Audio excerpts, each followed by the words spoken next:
ఒక్కసారి కొమ్మూరి గోల్డ్ కి కాల్ చేయండి. తాకట్లో ఉన్న మీ బంగారాన్ని విడిపించి మార్కెట్ ప్రైస్ కి వాళ్ళు కొనుక్కుని మిగతా డబ్బులు మీకు ఇచ్చేస్తారు. సినీ ఇండస్ట్రీలో మరో విషాదం చోటు చేసుకుంది. విలన్ పాత్రలకు కొత్త స్థాయి తీసుకొచ్చిన ప్రముఖ నటుడు ప్రదీప్ రావత్ గారు ఇక లేరు. మంగళవారం ఆగస్టు 4వ తేదీన సాయంత్రం 5:30 గంటలకు ముంబైలోని ఆసుపత్రిలో చికిత్స పొందుతూ ఆయన తుదిశ్వాస విడిచారు. బ్లడ్ క్లాట్ కారణంగా గుండెపోటు రావడంతో 74 ఏళ్ల వయస్సులో ఈ లోకాన్ని విడిచి వెళ్లిపోయారు. ఈ వార్త తెలిసిన వెంటనే సినీ పరిశ్రమతో పాటు లక్షలాది మంది అభిమానులు తీవ్ర విషాదంలో మునిగిపోయారు. మనం జీవితంలో చాలా మంది హీరోలను మర్చిపోవచ్చు, కానీ కొన్ని విలన్ పాత్రలు మాత్రం ఎప్పటికీ మనసులో అలాగే నిలిచిపోతాయి.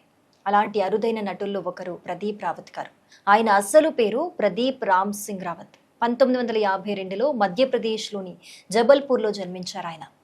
1985లో హిందీ సినిమా ఐత్బార్తో సినీ ప్రయాణాన్ని ప్రారంభించిన ఆయన మొదట్లో పెద్దగా గుర్తింపు రాలేదు ఆయనకి. కానీ 1988లో బిఆర్ చోప్రా రూపొందించిన మహాభారత్ టెలివిజన్ సీరియల్లో అశ్వత్థామ పాత్ర పోషించి దేశవ్యాప్తంగా గుర్తింపు సంపాదించారు. ఆ తర్వాత సర్ఫరోష్, లగాన్ వంటి హిందీ చిత్రాల్లో తనదైన నటనతో ప్రేక్షకులను ఆకట్టుకున్నారు.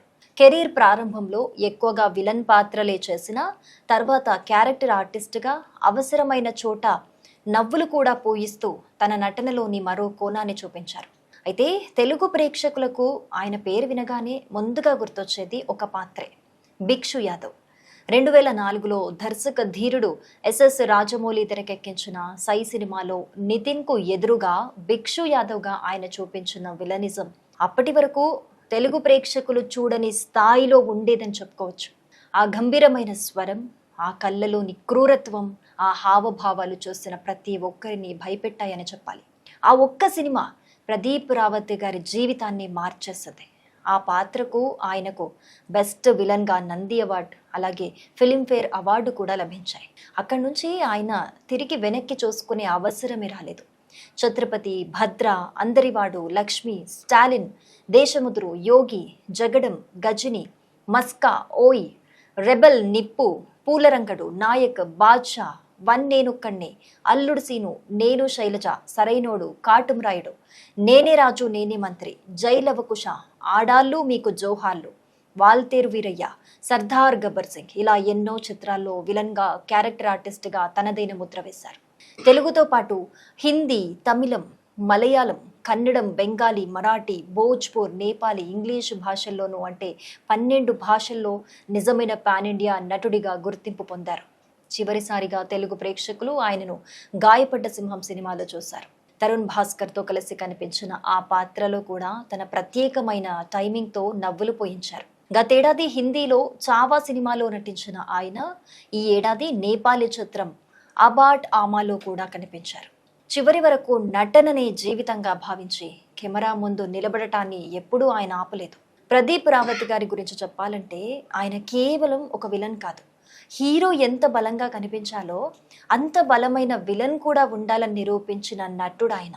తన గొంతుతో భయపెట్టారు, తన చూపుతో వణికించారు, కానీ వ్యక్తిగత జీవితంలో మాత్రం ఎంతో సాదాసీదా వినయపూర్వకమైన మనిషిగా అందరి మనసులను గెలుచుకున్నారు. ఆయనకు భార్య కళ్యాణి రావత్, 2 పిల్లలు ఉన్నారు. కుటుంబాన్ని, అభిమానులను, సినీ పరిశ్రమను విషాదంలో ముంచి ఆయన అందరినీ విడిచి వెళ్ళిపోయారు. ప్రదీప్ రావత్ మరణ వార్తను బాలీవుడ్ నటుడు యాష్పాల్ శర్మ వెల్లడించగా పలువురు సినీ ప్రముఖులు, దర్శకులు, హీరోలు, అభిమానులు సోషల్ మీడియా వేదికగా తమ సంతాపాన్ని అయితే తెలియజేస్తున్నారు. ఒక నటుడు మరణిస్తే ఆయన శరీరం మాత్రమే ఈ ప్రపంచాన్ని విడిచిపెడుతుంది, కానీ ఆయన పోషించిన పాత్రలు, ఆయన పలికిన డైలాగులు, ఆయన చూపించిన నటన ప్రేక్షకుల హృదయాల్లో శాశ్వతంగా నిలిచే ఉంటుంది. ప్రదీప్ రావత్ గారి మరణం నన్ను చాలా బాధించిందని చెప్పేసి పవన్ కళ్యాణ్ గారు కూడా ట్వీట్ చేశారు. ప్రముఖ నటుడు ప్రదీప్ రావత్ గారు మృతి బాధాకరం. ఆయన ఆత్మకు శాంతి చేకూరాలని భగవంతుణ్ణి ప్రార్థిస్తున్నాను.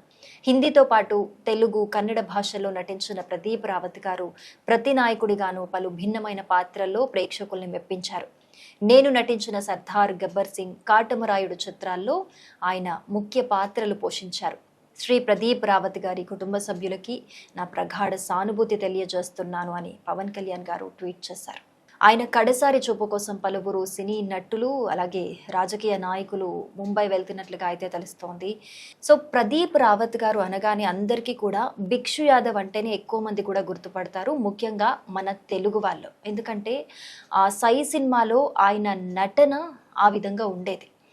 ఆయన ఎంత బాగా నటించారు అనంటే ఆయన క్యారెక్టర్ చూసిన ప్రతి ఒక్కరికి ఆ సినిమా చూసినప్పుడు కోపం వచ్చినా, ఇప్పుడు ఆయన లేరు అన్న వార్త చూశాక భిక్షు యాదవ్ అనే క్యారెక్టర్ని మర్చిపోలేక ఆయన ప్రేక్షకుల గుండెల్లో చిరస్థాయిగా ఆ క్యారెక్టర్ వల్ల నిలిచిపోయారు అని మనం చెప్పుకోవచ్చు. అలాగే తెలుగు సినిమాల్లో ఆయన నటించిన పాత్రలు చూస్తే ఆయన నిజంగా తెలుగు వారేమో అని చెప్పేసి తెలుగు ప్రేక్షకులందరూ కూడా ఆయనను చాలా దగ్గరికి తీసుకున్నారు. అంతగా ఆయన ఆ క్యారెక్టర్లో ఇమిడిపోయేవారు. అలాంటి గొప్ప నటుడు, ఎన్నో అవార్డులు పొందారు, 12 భాషల్లో నటించారు ఆయన. అలాగే ఆయన ఒక్క సినిమాలో నటిస్తే నిజంగా ఆ క్యారెక్టర్కి ప్రాణం పోస్తారు అని చెప్పుకోవచ్చు. విలన్గానే కాదు, క్యారెక్టర్ ఆర్టిస్ట్గా కావచ్చు, ఒక కమీడియన్గా కావచ్చు, ఆయన ఎంతోమంది ప్రేక్షకుల్ని కూడా నవ్వించారు. కానీ ఈరోజు ఆయన లేరు అనే మరణ వార్త చాలామంది జీర్ణించుకోలేకపోతున్నారని చెప్పుకోవచ్చు. ఆయన అంతిమ సంస్కారాలకి కడసారి చూపు కోసం ఎంతోమంది అభిమానులు, ఇండస్ట్రీ నుంచి కొంతమంది, అలాగే రాజకీయ ప్రముఖులు కూడా ముంబైకి వెళ్తున్నట్లుగా అయితే తెలుస్తోంది. ఏది ఏమైనప్పటికీ భిక్షు యాదవ్ అనే పాత్రతోని మన తెలుగు ప్రేక్షకుల గుండెల్లో చిరస్థాయిగా ఆయన నిలిచే ఉంటారు. ఆయన దేహం దూరమైనా కూడా ఆయన భిక్షు యాదవ్ అనే క్యారెక్టర్లో మనందరికీ కూడా ఎప్పుడు మన మనసుల్లో నిలిచిపోయే ఉంటారు. ఆయన ఆత్మకి శాంతి చేకూరాలని మనమందరం కూడా ప్రార్థిద్దాం.